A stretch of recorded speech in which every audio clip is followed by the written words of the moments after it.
When you come into the house of the Lord, better wash your feet.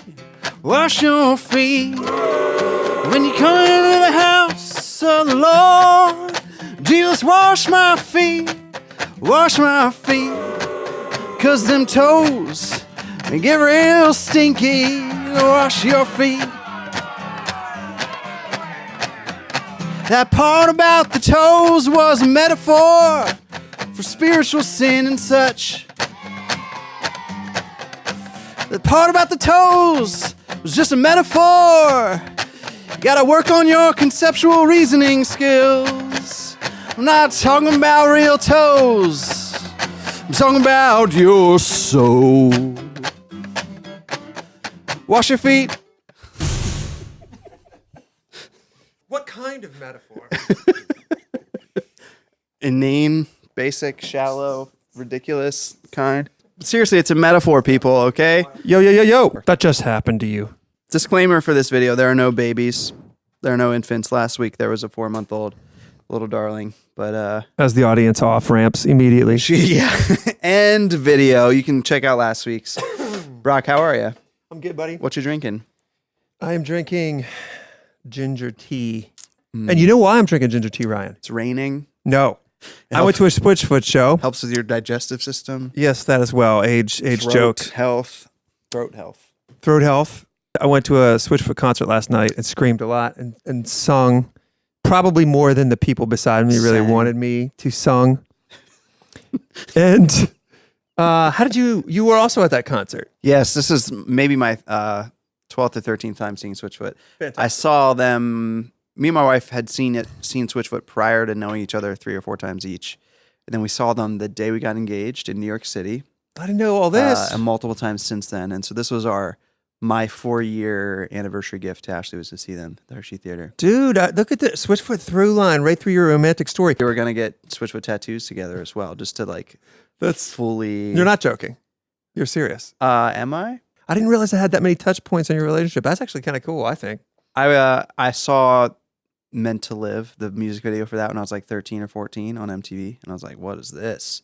It has to really play to the ear candy. It has to be a great pop song for you. We've talked about this ad nauseum, me and my wife, because she loves like Radiohead. I can't listen to Tom York just being like, da-da-da-da-da.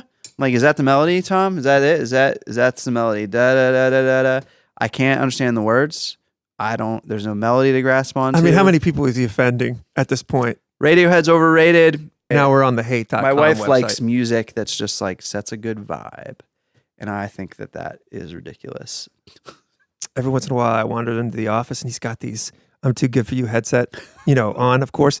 And from that headset is always coming pretentious classical music, which I happen to like. But he doesn't think I know that. He doesn't think I know that. Is this as opposed to unpretentious classical music? Yes. Nobody's trying to hear Ryan just be better than us. And, listen, blasting classical sometimes my coworkers are just blathering on about who knows what in the background, and I need to be able to focus on the Lord's work and me and Claude Debussy. See what I mean? That was pretentious. I rest my case. We have to go to a different place so that we can focus. I actually am impressed that you do that, but I do think the wrong person walks by and thinks, What is this okay, guy dude. going on? okay, blasting out the headset. This is what he's trying to say, guys. I'm running my mouth a lot in the office. He's trying to just dial down that Brock noise, as are many, many people, let's be honest. And that's really why. We moved Brock out of the office into this green room. For that It's reason. still disruptive. Yeah, still disruptive. Still a problem. If you guys aren't familiar with Switchfoot, they're a hopeful band. And Ryan and I off camera had a cool conversation about how that plays out, but maybe you should just find that out for yourself.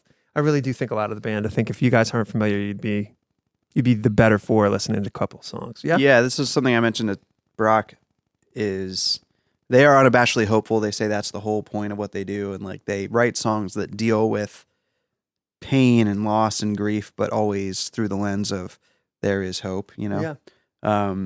Always, I was going through their discography in my head. And Always, there's yeah. not a single song that's Yeah. just like life is terrible. Yeah. Next track. Right. Not like Radiohead. Well, when I see Justin Bieber say I'm a Christian now, part of me is like, that's awesome. And part of me is like, Kanye too. Kanye West now is like, Billy Graham. okay, this is a more recent example because Justin Bieber actually seems like probably legit. He married Stephen Baldwin's daughter. It's a whole thing. But Kanye, like last week, is like, I'm a converted Christian now. His next album is called Jesus is King. He's planting the flag in the ground. Part of me is like, how crazy would that be? Well, it's a mixture of feelings. At first, Kanye is an incredibly prominent artist. If he was for real Christian, that would be big deal. At least very interesting. On the other hand, Kanye is certifiably insane. So wild card. Has he been healed of that, or is it going to be different going forward? And and the other part of me is like, well, what if 5 years from now he comes out with his Jehovah's Witness album or whatever, and like, so you want people to make these claims, but the hypocrisy comes. So from the outside, from the outside of the Christian world, claims of hypocrisy. From inside, for me, there's nervousness. Sure, and I relate to that. When we talk about living a life worthy of our calling and live a life worthy of, being saved and members of God's family, there's nervousness for me. I agree with that. We need to plant our flag. We need to live by certain ideals and profess to those ideals, but we will also fail. We won't. Right. So that's where grace comes in. That's where grace is a necessary element in the equation. And that's something we're going to talk about more later on in Focus. But even as we lift up the importance of live by these ideals, create art by these ideals, etc., if that stuff's not underscored by the fact that we're inevitably going to fail and be hypocritical. I'm glad we wandered into that, though, because it's been this thing that looms over my faith culturally my entire adult life, which is as we walk through these things and we pillar our lives with these principles, and you guys have done a great job of always speaking this into the particular subject matter, the presumption is that we will fail. The presumption is that we will fail. And yet the expectation is that we strive. Those two things exist in the same moment. There's no room for that in society. There's no room for that, what you called it grace. That's exactly what it is. But it's more like, this is going to sound like the 50s were way better, but I feel like culture had this presumption. A man or woman that was claiming a righteous pursuit was obviously going to fail at the righteous pursuit. But this was a good thing. This was a good thing for the human being. I feel like that's gone. And uniquely in our time, I think the believer feels this more so than in previous times, where your claims of pursuit of righteousness are seen as just seriously problematic.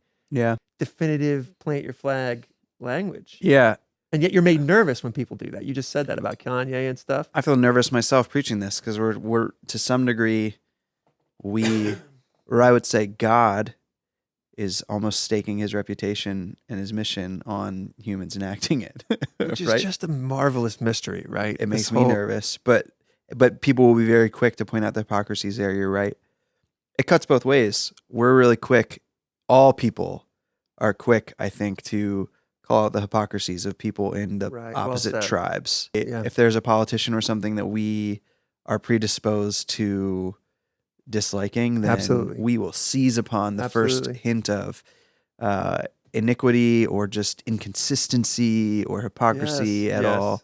So we all know it. Uniquely, maybe it happens to Christians, but I would say maybe in general humans are eager to call that stuff out, because I think a lot of other people too approach it similarly to how Christians would, instead, in terms of staking their flag on the ground on certain ideals and stuff. That's thoughtful. You know what I mean? Yeah. But for the Christian, it's because it's their dogma. Can we say that? It's their dogma, even though it's not inherently religious. Yeah. They treat it like it's religious. Well, and when we break that stuff. I broke that stuff down when we preached on sin and said, the dogma of 21st century of America is people are like innately good, and given the choice, they will like do the good thing. And, I would be quick then to point out, like, how's that working for you? Mm-hmm. Right. All these people in scandals and doing these terrible things, you know what I mean? Similar dogma. But for us, the dogma has to be qualified of like, we are called to live holy lives. We cannot do it by our own power. We need grace. It doesn't mean that we shouldn't still try. We don't want to fall in the effort of being like, it's not about trying. Right. Try is the key word. And I think this week, as we get to the life of Jesus, there's the real crux as Christians for us. This is where I look into the camera so you know that I'm preaching to you, is our role as people, but the meat of Christianity and where Christianity is different from other religions of the world. And the core of it is the fact that we point to Jesus as the one person that truly accomplishes God's mission in the world. And that's something we get into the booklet, especially we talked about a little on Sunday and how he exemplifies it with the foot washing and stuff. But even as we as people want to try, we are simultaneously pointing away from ourselves like John the Baptist did and saying, Right. no, that guy. We want to try really hard to live these holy lives, but not as a way of lifting up ourselves. Right. Witness works when we are living a notably holy life and managing to point others to Christ through that. To be an image bearer is really not to claim any kind of power. It's just to reflect light to somebody who can make those righteous claims without any fault. I am a big mess, but let me point you to somebody who isn't. And that's beautiful. Take it easy. No song? Oh, yeah. I think Ryan's trying to hat tip this country thing here. Do you see this? This is a washing of sins. Get out of my yard, get out of my yard, get your dirty paws out of my yard. These are spoons. My yard is a metaphor for podcasts. It's so bad, my head hurts. All right, take it easy. Wait, so you want a blues now? No, well, like the same. No, he wants hoedown, but he wants the blues walk. Coming to the house of the Lord, better wash your feet. You went to it too soon. Oh, I see what you do.